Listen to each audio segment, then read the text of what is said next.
Ohio State was talking about the Cotton Bowl today, which is the bowl game that they will play here in a few weeks against Missouri. But a lot of other conversations going on today inside the Woody Hayes Athletic Center when we came in to talk to Ryan Day. And one of the most urgent ones is what's going on with the staff. And there were kind of two big topics of conversation. Let's hit each of those. Ryan Day was asked up front, hey, Jim Knowles is in the mix for the Duke job. What's going on with that? What has he told you, and how serious do you think that is? Andrew, what was kind of the vibe that you got from Ryan Day as to, because this seems like a significant thing. They finally have got some continuity back. He was brought here to fix the defense. The defense made great improvement this past year. I know people are sore about the Michigan game, and especially maybe the way that last Michigan possession went, but the defense jumped into another level this year in terms of its total performance.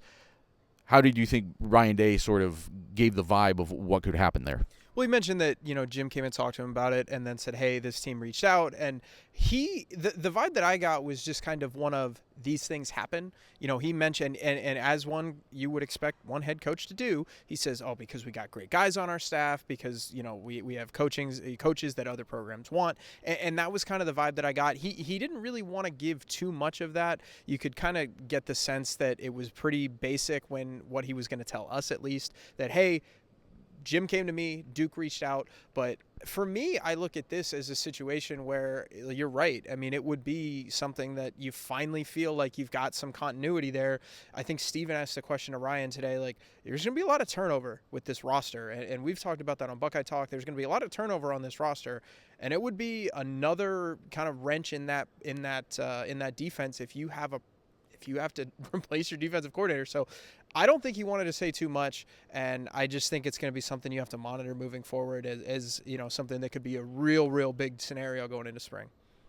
If your coaches at the level that Ohio State plays at, if your coaches, your assistants are not being considered for head coaching jobs, if your lower level assistants aren't being considered for bigger jobs, we did hear that Keenan Bailey, the tight ends coach, was in the interview process at East Carolina. Haven't heard a resolution to that yet, but if those things aren't happening, you're doing something wrong as a program. So as much as it creates a waiting game sometimes, there are positives to it. Stephen, he was also asked, okay, well, what about changes you might want to make? What about changes, like proactive changes to the staff?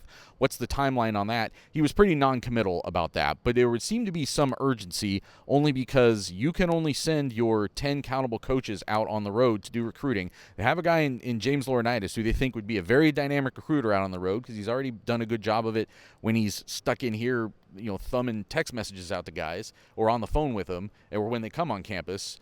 There would seem to be some urgency to if you're going to shake up the staff, do it quickly. This is a Parker Fleming question. If you're going to make a decision about Parker Fleming, you need to do it quickly because James Laurinaitis is the reason why you have a linebacker in this class. Because one of them is Garrett Stover's from Ohio, and he's the cousin of your tight end, who's the Big Ten tight end of the year. Of course, he's coming here. Peyton Pierce out of Texas is here because of James Laurinaitis. And right now, as you said, he can't leave Columbus. At least not to recruit. He can leave Columbus to He can leave Columbus. He doesn't have like an ankle monitor on. He can leave to live his life, but he can't leave to do his job to the fullest ability. And that's what's going to matter here. Everybody is going to be asking us, and everybody is going to be asking, how much longer is Parker Fleming going to be on the staff?